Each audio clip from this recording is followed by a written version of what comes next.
Bismillahirrahmanirrahim. Assalamualaikum warahmatullahi wabarakatuh. Innal hamdalillah nahmaduhu wa nasta'inuhu wa nastaghfiruh wa na'udzu billahi min syururi anfusina wa min sayyiati a'malina may yahdihillahu fala mudilla lahu wa may yudlilhu fala hadiyalah. Asyhadu an la ilaha illallah wa asyhadu anna Muhammadan abduhu wa rasuluh la nabiyya ba'dah amma ba'du. Yang terhormat Al-Ustadz Dr. Mukhrid Sidki, MAG, selaku dosen pengampu mata kuliah Tafsir Tahlili, dan juga teman-teman yang insya Allah selalu dalam lindungan Allah Subhanahu wa Ta'ala. Perkenalkan, saya Siti Komaria dari Program Studi Ilmu Al-Quran dan Tafsir Universitas Ibnu Khaldun Bogor. Insya Allah di sini saya akan memaparkan penafsiran terkait Tafsir Tahlili Makro Quran Surat Al-A'raf ayat ke-11 sampai 25, yaitu terkait permusuhan setan kepada manusia. Baik, kita baca secara bersama-sama Quran Surat Al-A'raf ayat ke-11 sampai 25, namun cukup 3 ayat saja yang kita baca. A'udzu billahi minasy syaithanir rajim. وَلَقَدْ خَلَقْنَاكُمْ ثُمَّ صَوَّرْنَاكُمْ ثُمَّ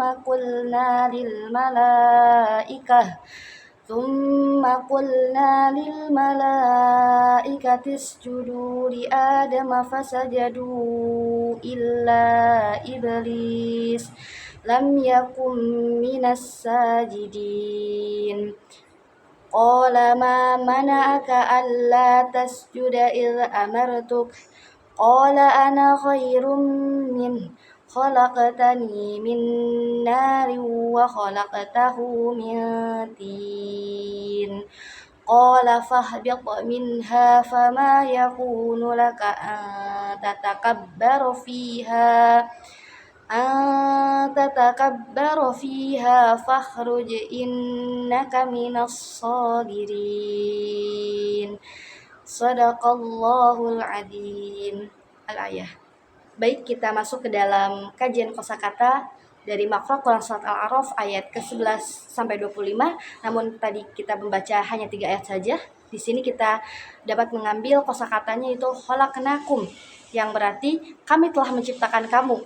Kemudian ma manaka alla tasjud, yaitu apa yang menghalangimu untuk bersujud. Kemudian as-sagirin.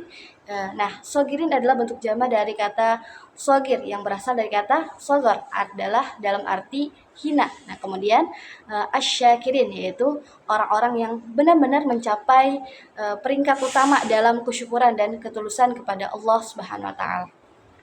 Baik, kita masuk ke dalam munasabah ayat Quran Surat Al-A'raf ayat ke-11 sampai ayat ke-25. Menurut Wahbah Az-Zuhaili di dalam tafsirnya menyebutkan di sini ada 2 munasabah Quran Surat Al-A'raf ayat ke-11 sampai 25, yaitu yang terbagi dari ayat ke-11 sampai ayat ke-18 dan ayat ke-19 sampai ayat ke-25. Nah, pada Quran Surat Al-A'raf ayat ke-11 sampai ayat 18 ini, pada ayat-ayat sebelumnya Allah itu membuat senang manusia untuk menerima dakwah para nabi. Pertama-tama dengan menakut-takuti, kemudian dilanjutkan dengan membuat senang, yaitu dengan mengingatkan banyaknya nikmat Allah kepada makhluk. Kemudian dia melanjutkan keterangan dengan menjelaskan bahwa dia menciptakan nenek moyang kita Adam dan memuliakannya dengan memerintahkan malaikat untuk bersujud kepadanya. Namun demikian, kadang-kadang manusia mendapatkan bisikan setan dan penyesatannya dengan nikmat-nikmat yang agung ini yang Allah turunkan. Tidak pantas mereka untuk membangkang dan mengingkari karena nikmat-nikmat Allah yang begitu besar. Munasabah yang kedua yaitu Quran Surat Al-A'raf ayat ke-19 sampai 25. Nah, pada ayat ini yaitu kelanjutan pembicaraan mengenai penciptaan manusia pertama dan peran setan dari bangsa jin dalam menyesatkan manusia. Nah, maksud dari kisah ini adalah menunjuki manusia jalan hidayah dan mengingatkan mereka akan bisikan setan karena kedengkiannya kepada Adam dan Hawa untuk berusaha berbuat licik ya. Bisikan nanti budaya untuk merampas dari keduanya kenikmatan dan pakaian bagus yang dinikmati. Kemudian kisah ini juga disebutkan pada 7 tempat dalam Al-Quran sebagaimana telah dijelaskan pada ayat-ayat sebelumnya. Kemudian bagaimana setan membisikkan Adam yang ada di surga sementara iblis sudah dikeluarkan darinya. Nah, Hasan Al-Basri berkata, Iblis membisikkan dari dunia ke langit terus ke surga dengan kekuatan super yang diberikan oleh Allah Subhanahu wa taala. Kemudian di dalam ayat ini tidak terdapat asbabun nuzul. Meskipun ayatnya tentang cerita, tapi tidak semua ayat yang berkaitan tentang kisah itu ada asbabun nuzulnya. Baik, pembahasan selanjutnya yaitu mengenai uraian tafsir. Saya mengambil dari tafsir Jalalain untuk Quran Surat Al-A'raf ayat 11 sampai 25 ini. Walaqad khalaqnakum tsumma suwarnakum. Nah, sesungguhnya kami telah menciptakan lalu kami telah membentuk tubuhmu wahai Adam. Kemudian tsumma qulna lil malaikati isjudu li Adam. Kemudian kata Allah, katakanlah pada malaikat, bersujudlah kamu kepada Adam sebagai penghormatan. Dan mereka pun bersujud. Fasajadu illa iblis lam yakun minas sajidin.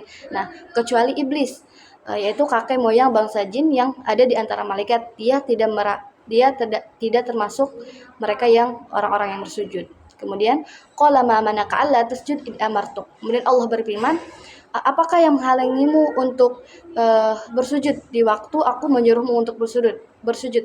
Qala ana khairum minhu. Kemudian iblis menjawab, aku lebih baik daripadanya. Khalaqtani min nari wa khalaqtahu min tin. Engkau ciptakan aku dari api, sedangkan engkau ciptakan Adam ya dari tanah. Kemudian qala fahabit minha. Kemudian Allah berfirman, turunlah kamu dari surga. Nah, fama yaqul laka anta takabbaru fiha fahruj. Karena tidak patut, tidak layak bagi kamu untuk menyombongkan di dalamnya. Kemudian keluarlah dari surga. Nah, kata Allah ya, innaka minas shagirin. Sesungguhnya kamu termasuk orang-orang yang hina. Kemudian di tafsir Jalalain ayat ke-14 juga qala anzirni ila yaumi yub'atsun. Kemudian iblis menjawab, beri tangguhan kepada saya. Artinya beri saya kesempatan sampai waktu mereka dibangkitkan. Qala innaka minal mungdarin. Kemudian Allah berfirman, sesungguhnya kamu termasuk mereka yang diberi tangguh. Nah, pada ayat ini disebutkan hingga hari yang telah ditentukan, yaitu waktu ditiupnya sangkakala pertama. Di sini ulama tafsir itu berbeda pendapat. Ada yang menyatakan bahwa sangkakala pertama, kemudian ada ketika sangkakala kedua. Nah, kemudian dilanjutkan dalam tafsir Jalalain, qala fa bima aghwaytani laqudanna lahum siratal mustaqim. Kemudian iblis menjawab, karena engkau telah menyesatkan saya, engkau telah menghukum saya. Nah, hukum huruf ba di sinilah huruf ba di sini mengandung makna qasam, yaitu sumpah. Kemudian kata iblis, saya benar-benar akan menghalang-halangi mereka, yaitu anak-anak Adam dari jalan engkau yang lurus. Gitu. Kemudian saya akan mendatangi mereka dari depan, dari belakang, dari kiri, dari kanan, dari segala penjuru. Kemudian kata iblis, akan aku halang-halangi mereka untuk bisa menempuh jalanmu itu yang lurus. Dan engkau tidak akan mendapati kebanyakan dari mereka bersyukur, yaitu beriman kepada engkau. Kemudian Allah berfirman, keluarlah kamu dari surga itu sebagai orang yang terhina, lagi terusir gitu. Sesungguhnya barang siapa di antara mereka mengikuti kamu dari kalangan umat manusia, sungguhnya aku akan menempuh neraka jahanam dengan kamu semuanya gitu. Dan setan berkata, Tuhan kamu tidak melarangmu dari mendekati pohon ini, melainkan karena khawatir supaya kamu berdua tidak menjadi malaikat gitu, dan tidak menjadi orang-orang yang kekal di dalam surga. Begitulah mereka membisikkan, menggoda Adam dengan Hawa. Kemudian dan dia setan bersumpah kepada keduanya. Setan bersumpah dengan nama Allah kepada Adam dan juga Hawa. Sesungguhnya saya adalah termasuk orang yang memberi nasihat kepada kamu berdua. Kemudian fadallahuma bighurur, maka setan memujuk keduanya untuk menurunkan keduanya dengan tipu daya darinya. Tatkala keduanya telah merasai buah pohon itu, mereka berdua telah memakannya. Nampaklah bagi keduanya aurat-auratnya, dan mulailah keduanya menutupi kedua auratnya dengan daun-daunan surga. Kemudian Tuhan mereka menyeru mereka, bukankah aku telah melarang kamu berdua dari pohon itu, dan aku katakan kepadamu, sesungguhnya setan itu adalah musuh yang nyata bagi kamu keduanya. Kemudian di dalam tafsir Jalalain juga disebutkan lam tabi'aka minhum la'amla'anna jahannama minkum ajma'in. Sesungguhnya barang siapa di antara mereka mengikuti kamu, sungguh aku akan memenuhi neraka jahanam dengan kamu semuanya gitu. Nah, di dalam ayat ini terkandung makna taglibul hadir ala qaib atau mengutamakan yang hadir daripada yang tidak hadir. Jumlah ini mengandung makna syarat, yakni barang siapa yang mengikutimu, aku akan menyiksanya gitu. Kemudian wahai Adam uskun anta wa zawjukal jannah, dan wahai Adam, bertempat tinggallah kamu dan istrimu di surga. Kemudian kata Allah, serta makanlah olehmu berdua buah-buahan dari mana saja yang kamu sukai, dan janganlah kamu mendekati kamu berdua mendekati pohon ini. Nah, dengan cara memakannya. Kemudian beda-beda ya, berbeda para pakar tafsir mengatakan bahwa di sini pohon yang ini itu adalah pohon gandum, dan juga ada yang menyatakan sebenarnya ini adalah pohon buah khuldi kayak gitu. Nah, ketika kamu memakannya, maka menjadilah kamu berdua termasuk orang-orang yang zalim. Maka dari itu janganlah mendekati pohon ini, apalagi memakannya gitu. Kemudian maka setan mulai menggoda mereka berdua, yakni iblis ya, untuk memperlihatkan kepada keduanya apa yang tertutup dari mereka, yaitu auratnya. Dan setan berkata, Tuhan kamu tidak melarangmu dari mendekati pohon ini, melainkan khawatir supaya kamu berdua tidak menjadi malaikat. Kemudian tatkala keduanya telah merasai buah pohon itu, nampaklah bagi keduanya aurat-auratnya. Dan mulailah mereka berdua menutupi kedua auratnya itu dengan dedaunan yang ada di surga. Kemudian Allah telah menyeru kepada mereka, bukankah aku telah melarang kamu berdua dari pohon itu, dan aku katakan kepadamu, sesungguhnya setan itu adalah musuh yang nyata bagi kalian berdua. Kemudian dijelaskan di dalam tafsir Jalalain ayat ke-23-nya, mereka berdua berkata, qala rabbana zalamna anfusana wa illam taghfir lana wa tarhamna lanakunanna minal khasirin. Ya Tuhan kami telah menganiaya diri kami sendiri oleh sebab perbuatan maksiat kami berdua. Dan jika Engkau tidak mengampuni kami dan memberi rahmat kepada kami, niscaya pastilah kami termasuk orang-orang yang merugi. Kemudian qala fahbit ba'dukum li ba'din adu. Allah berfirman, turunlah kamu sekalian, yakni Adam dan Hawa serta anak cucu-cucu kamu yang masih berada di dalam diri kamu. Maksudnya itu sebagian keturunan. Nah, dan kamu di muka bumi mempunyai tempat kediaman, yaitu tempat tinggal dan kesenangan tempat bersenang-senang sampai waktu yang ditentukan. Nah, di dalam tafsir Jalan ini adalah apabila ajal kamu telah sampai pada saatnya.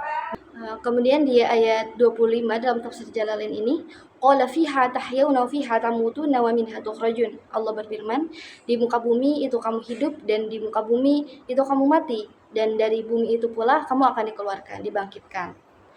Itulah uraian tafsir Quran Surat Al-A'raf ayat ke-11 sampai ayat ke-25. Baik, pembahasan selanjutnya yaitu terkait kontekstualisasi ayat dengan kondisi kekinian. Nah, yang pertama itu penciptaan dan pembentukan adalah milik Allah semata. Jadi tidak seorang pun dari makhluk Allah, terutama manusia, yang mampu melakukan penciptaan maupun pembentukan walau hanya sedikit saja. Kemudian akhlak menempati urutan teratas. Jadi jika kita melakukan kesalahan terhadap orang lain maupun Allah, alangkah baiknya kita mengakui kesalahan tersebut dan meminta maaf dan tidak mencari-cari kambing hitam atas kesalahan yang kita perbuat. Kemudian larangan mengkafirkan orang lain. Nah, misalnya sekarang ini banyak kita temui orang-orang yang gemar mencela dan memberikan cap kepada orang atau kelompok lain yang berbeda pandangan dengannya seperti kafir lah, setan, iblis dan lain-lain, karena dianggap tidak sejalan dengan ajaran agama. Padahal hal semacam ini mencela dan memaki meski mungkin saja perbuatan atau pendapat kelompok yang dicela tadi memang salah, tetapi tetap tidak dibenarkan oleh agama. Kemudian selalu berhusnuzon terhadap semua takdir dan keputusan Allah. Seperti contohnya guru melarang siswa untuk mencontek saat ujian. Nah, penerapannya itu siswa tersebut tidak mencontek meskipun ia merasa kesulitan mengerjakan soal. Ia percaya bahwa guru ingin agar siswanya belajar dengan bersungguh-sungguh. Jadi selalu berhusnuzon kepada Allah dengan tidak melakukan kecurangan apapun. Sekian pemaparan yang bisa saya sampaikan terkait penafsiran tahlili makro Quran Surat Al-A'raf ayat ke-11 sampai 25 tentang permusuhan setan kepada manusia. Mohon maaf apabila banyak sekali kesalahan, itu murni datang dari saya pribadi dan kebenaran murni datang dari Allah Subhanahu wa taala. Jazakumullah khairan katsira. Illa liqa. Wabillahi taufiq wal hidayah. Assalamualaikum warahmatullahi wabarakatuh.